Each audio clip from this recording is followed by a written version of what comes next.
Tasty chicken soup recipe. Hello, aspiring chefs. Today, we will learn how to brew a warm and tasty chicken soup. Chicken soup is a comforting dish, especially good for cold days. Let's start brewing.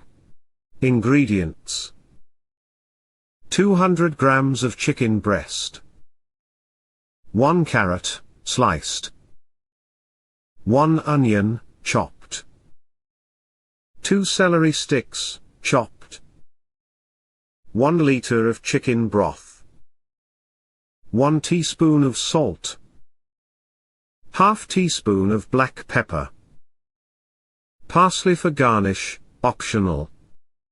Instructions: 1. In a large pot, place the chicken breast, carrot, onion, and celery. 2. Pour the chicken broth over the ingredients in the pot. 3. Add salt and black pepper to the pot. 4. Bring the soup to a boil over high heat.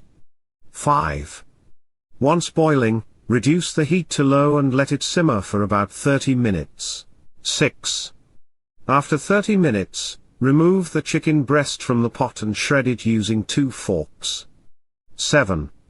Return the shredded chicken to the pot and mix well. 8. Garnish the soup with parsley if you like. 9. Enjoy your warm and comforting chicken soup.